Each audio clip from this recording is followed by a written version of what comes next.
네, 할렐루야. 네, 다시 한번 할렐루야. 네, 주님을 사랑하는 마음으로 이 자리에 오신 여러분들을 주님의 이름으로 환영하고 축복합니다.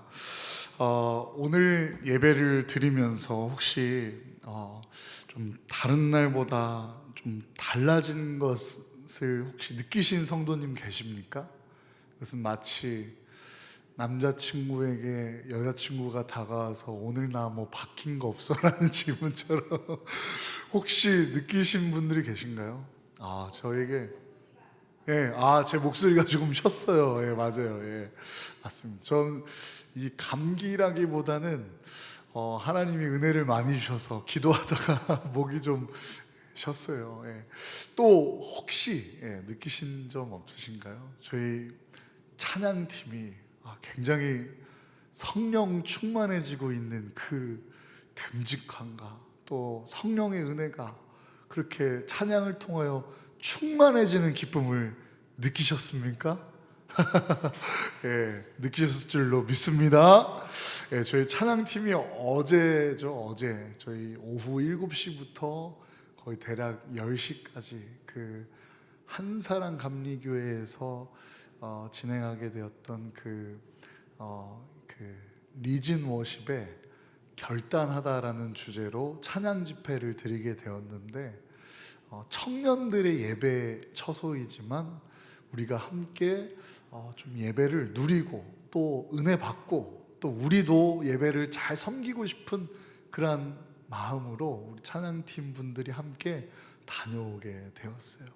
그리고 또 얼마 더 전에는 예배세움 컨퍼런스라는 그런 그 예배 인도자 학교, 예배 반주자 학교를 높은 뜻 감리교회에서 진행하게 되었는데, 저희 시아찬 및 찬양팀이 오후 1시부터 거의 오후 9시까지 토요일 날 하루 종일 그렇게 예배를 섬길 수 있도록 배우고 기도하고 말씀 듣고 또 강의도 받고 또 연습도 해보고 또 실제적인 찬양팀이 어떻게 가는지를 보고 듣고 누리면서 그 은혜와 성령을 받아감이 참으로 느껴지는 오늘 예배더라고요. 사랑하는 성도 여러분, 우리 교회가 함께 찬양과 기도가 살아나고 충만해지는 교회가 되기를 주님의 이름으로 축복합니다. 저는 어제 찬양팀이 이강예 권사님께서 찬양 운행을 자원봉사를 해주셔서 이렇게 가시는 길에 제가 마침 서울에서 샌드워십 전사님이 내려와서 대전역으로 가는 길에 저희 교회 차를 딱 만나게 되었어요. 혹시 권사님 아셨나요? 모르셨죠? 그래서 아마 그때 당시에 타셨던 분이 김우남 권사님이랑 정진희 집사님이 딱 멈춰서 타시는데 표정이 막 되게 행복해 보이시고 이 교회 봉고차에 이렇게 타는 모습이 되게 좋아 보여서 저게 어떤 교회인가 한번 이 모습을 보면 저 교회 가보고 싶다 이런 생각 들 정도로 참 은혜로운 이 봉고차의 모습에서도 스타렉스의 모습에서도 참 우리 교회가 하나님의 은혜 가운데 점점 계속 강건해지고 평안해지고 할렐루야 기쁨이 가득하고 감사한 교회로 성장해 가고 있구나라는 그러한 은혜가 스타렉스의 뒷모습을 보며 혼자 그렇게 은혜를 받곤 했습니다. 사랑하는 성도 여러분, 방금 제가 이렇게 찬양팀에 대해서 고백함으로써 우리가 더욱 하나님의 은혜를 알아가듯이 우리의 신앙생활에 있어서 이 고백은 참으로 중요합니다. 왜냐하면 때로는 그 고백이 없는 모습 때문에 누군가는 오해를 하기도 하고 또 시험에 들기도 하고 또 그 선하고 귀하고 아름다운 뜻들을 잘 모른 채 놓치고 지나가는 경우가 있기 때문이죠.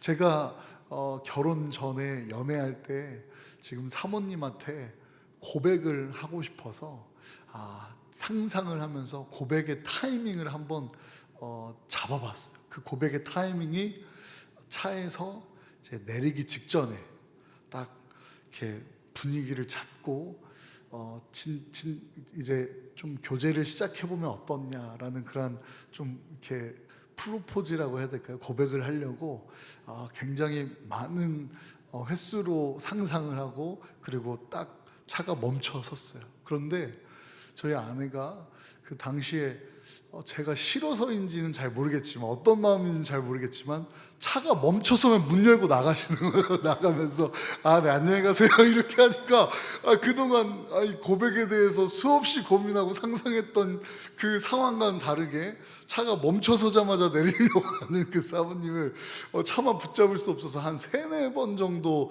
그 고백할 기회를 놓치고 추후에 고백을 하게 되었던 것을 기억해 본다면 참으로 이 고백이라는 것, 그 고백을 통하여 때로는 그 마음과 사랑을 알아가기도 하고 또 모른 채 지나가기도 한다라는 것을 우리가 기억하면서 우리 대성교회가 하나님을 향한 사랑을 고백하는 교회로, 또 성도가 성도 간에 서로를 사랑해가는 고백이 넘치는 교회로, 할렐루야. 그리고 목회자와 또 성도님 간에 또 이 교우 서로 간에 모두가 하나님 사랑에 충만히 입어서 서로를 사랑하는 아름다운 고백이 넘쳐나는 우리 대성교회가 되기를 주님의 이름으로 축복합니다.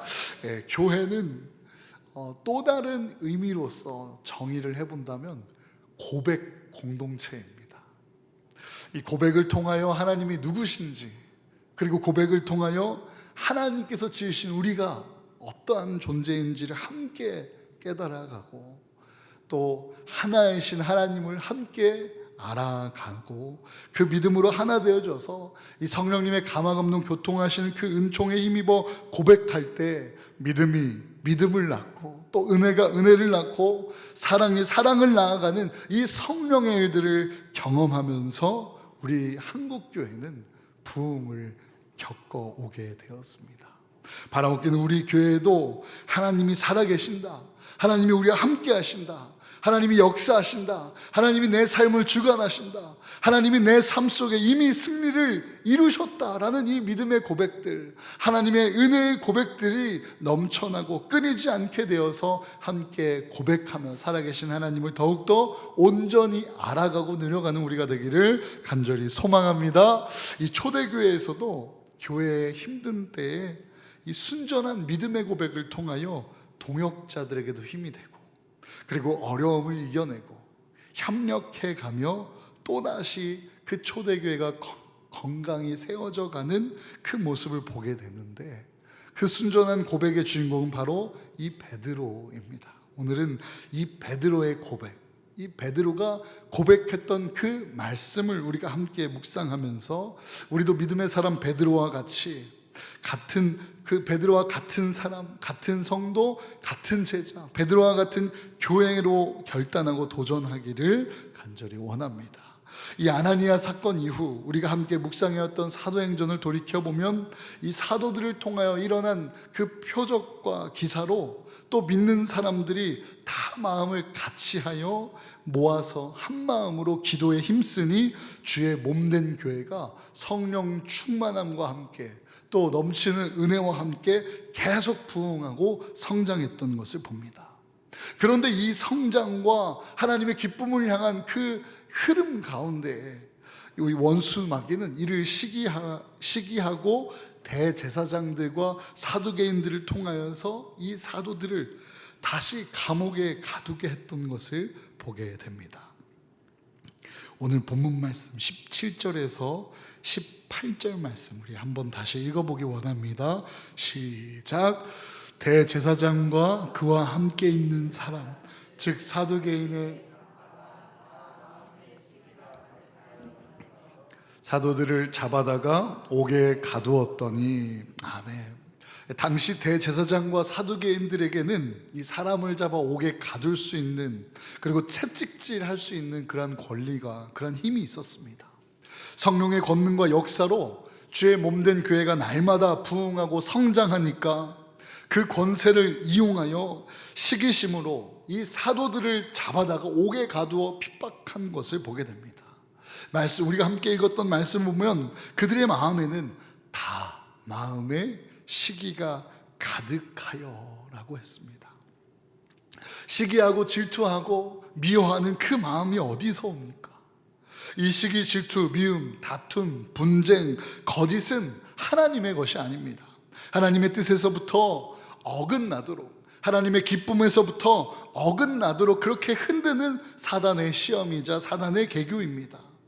이 시기심이라는 것은 다른 이가 잘 되는 것을 배아파하고 또 샘내고 미워하는 마음에서 오게 되죠. 대부분 시기와 질투는 지나친 그 욕심 속에서 오게 됩니다. 내가 더 잘 되어야 하는데, 내가 더 잘나야 하는데, 내가 더 인정받고 내가 더 사랑받아야 하는데, 내가 초라해지는 그 순간을 견디지 못하여 날 초라하게 만드는 그 상대를 탓하고 짓누르고 미워하고 분노해 가는 마음으로 변화해 가는 것이 이 시기심입니다. 다른 사람이 잘 될 때 그것을 시기하고 질투하는 데에서 나오는 나쁜 감정이 이 시기심입니다. 시기와 질투는 스스로 자신의 행복과 안위를 파괴하는 무서운 독이 되는 것입니다. 뿐만 아니라 다른 사람에게도 그 웃음을 빼앗고 많은 눈물과 아픔과 상처를 주는 일이 바로 이 시기심입니다. 사울 왕을 보십시오.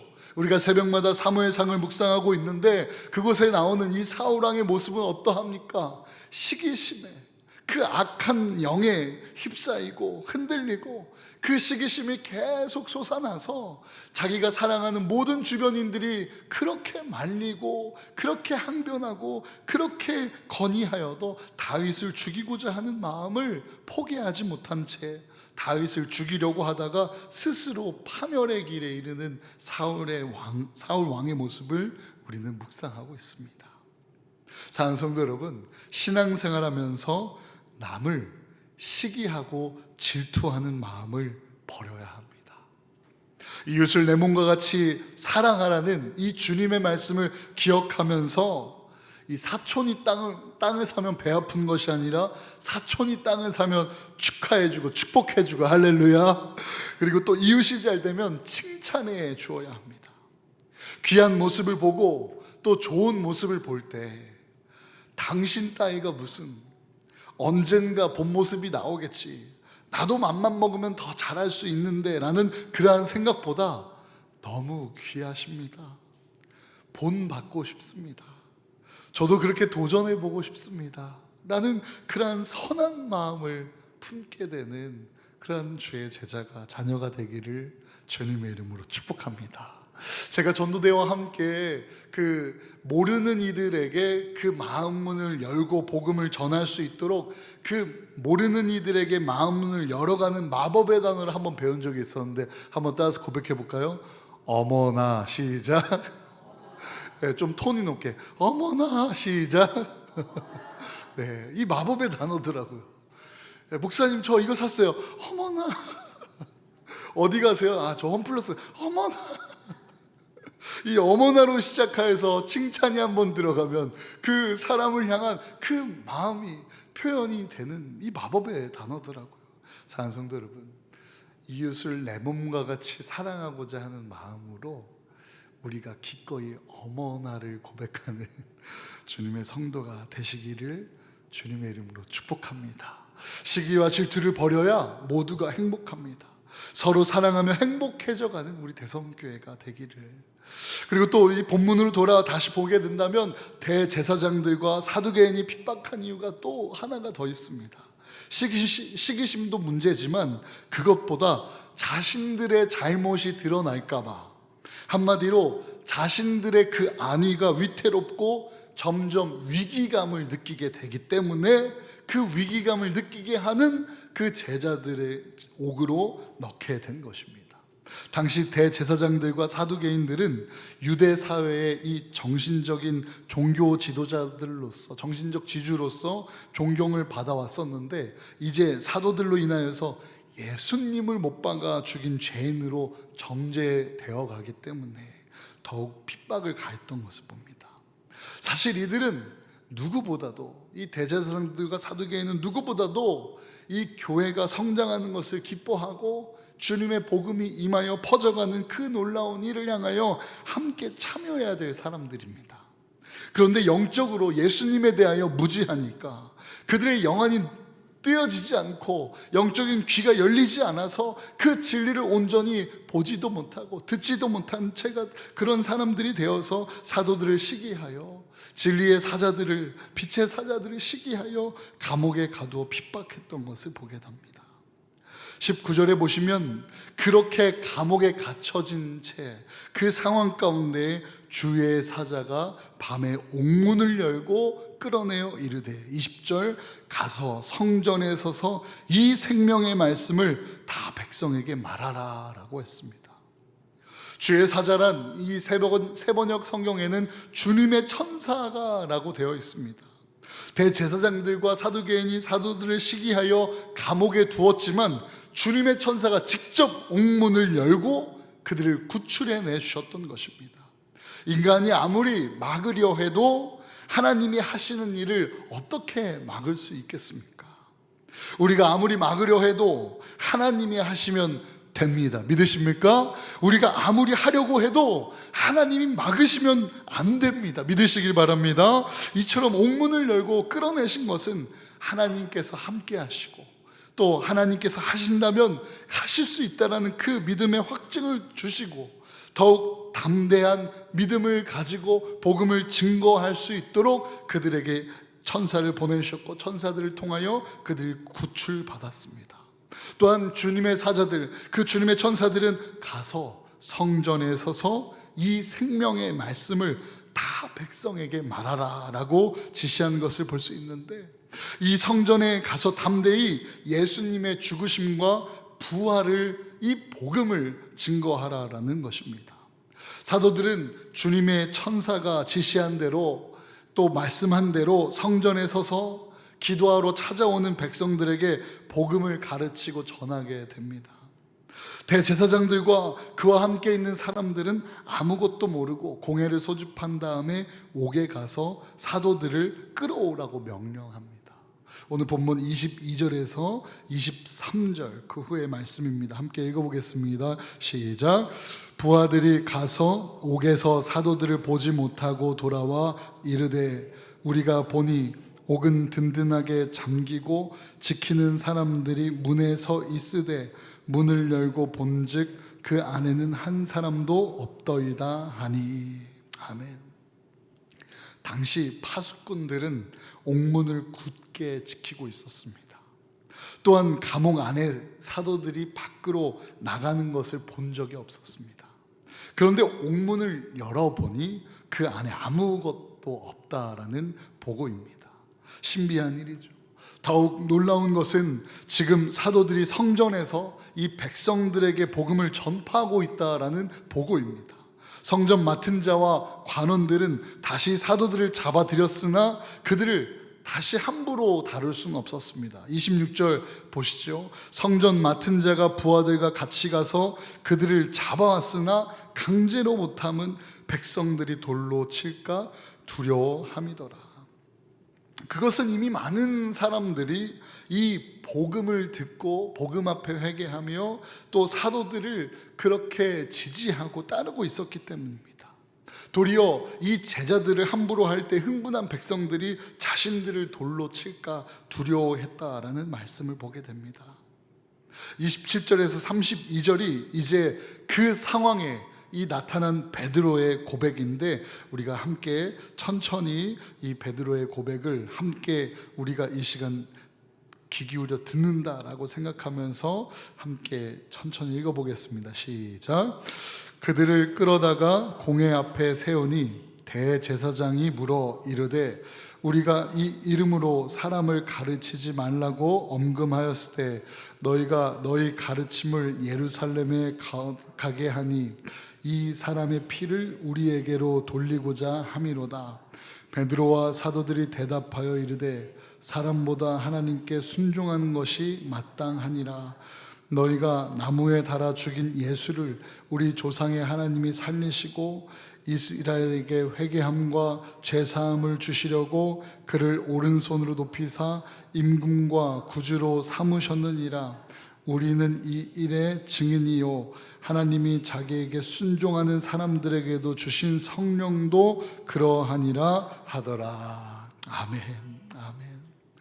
사도들은 공회 앞에 세우고 신문하기를 지난번에 안진뱅이를 고쳤을 때도 다시는 이 예수 그리스도의 이름, 예수 그리스도의 이 복음을 전하지 말라라고 하였거늘 어찌하여 또 이 도를, 예수의 길을, 예수의 그 소식을 예루살렘에 전하여 가득하게 하느냐, 그리고 예수의 죽음을 우리의 탓으로 돌리게 하지 말라라고 다그치면서 베드로를 신문합니다. 저들은 실상 예수 그리스도를 죽이고도 그 책임을 돌리는 것을 못마땅하게 생각하고 반격을 가했던 것입니다. 이에 베드로와 사도들이 대답하기를 29절에 31절 사람보다 하나님께 순종하는 것이 마땅하니라. 너희가 나무에 달아 죽인 예수를 우리 조상의 하나님이 살리시고 이스라엘의 회개함과 제사함을 주시려고 그를 오른손으로 높이사 임금과 구주로 삼으셨느니라 라고 그렇게 대답합니다. 이 베드로의 모습을 보십시오. 흔들리지 않는 믿음과 눈빛으로 베드로는 도리어 저들에게 다시 한번 또 복음을 전하게 됩니다. 베드로의 믿음의 고백이죠. 나에게 사람보다 하나님께 순종하는 것이 마땅하다.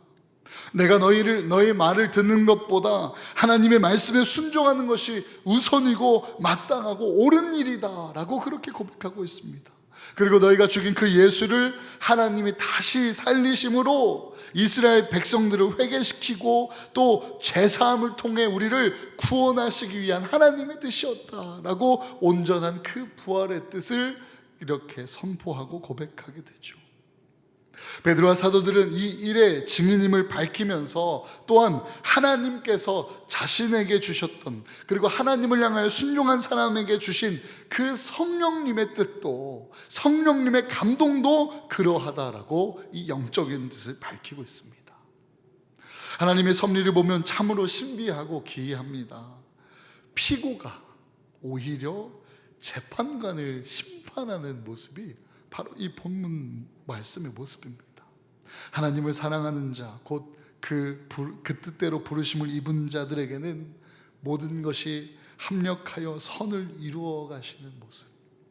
우리도 이 베드로처럼 신앙생활하며 타협하지 말고 당당하게 살아야 될 줄로 믿습니다. 사람보다, 이 세상보다, 세상의 어느 것보다 하나님을 더 사랑해 가야 할 줄로 믿습니다. 우리가 오늘 불렀던 이 찬양 가사처럼 내 안에 가장 귀한 것이 있다면 예수 그리스도를 아는 것이라고 고백할 수 있는 주의 성도가 되어야 할 줄로 믿습니다. 사람의 말보다, 세상의 말보다, 세상의 소리보다 하나님 말씀을 순종하고 하나님 말씀을 붙들고 우선적으로 하나님 말씀을 선택하는 주의 교회가 되어야 할 줄로 믿습니다. 사람보다 하나님을 기쁘시게 하는 일을 먼저 우선적으로 해야 될 것입니다.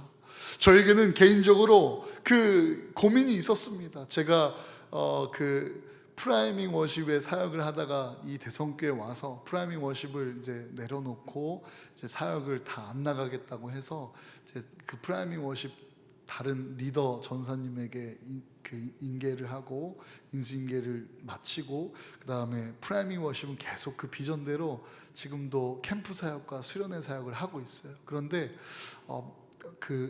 종종 목사님이 좀 오셔서 예배 인도를 해주셨으면 좋겠어요 라는 그런 사역 요청이 있었어요. 그래서 그런 요청들을 한번 기도해 보면서 결정해 봐야겠다 하다가 이번 겨울 캠프에 2곳을 가게 되었습니다. 그래서 준비하는 과정에 우리 경은이와 예인이도 같이 준비하면서 우리 청년들이 믿음을 다지고 또 은혜를 받는 또 예배로 함께 동역해가면 참 좋겠다 싶어서 준비하고 있는데요. 제가 처음 나가는 사역이 이제 내일부터 내일 이틀의 저녁 집회 대전 서부중앙감리교회 청년부 수련회에 가서 이제 예배 인도를 해야 하는데 목이 이렇게 나간 거예요. 갑자기 기도하다 보니까 이 목은 막 아픈데 기도를 해야 될 것 같고, 또 최근에 제가 영적으로 조금 방해를 받는 듯한 느낌을 들어서 더 힘차게, 더 성령 충만함으로, 더 간절히 기도의 양을 채우고 하나님 앞에 나아가야겠다라는 그런 결단을 하고 막 기도를 드리던 중에 딱 든 생각이 있었어요.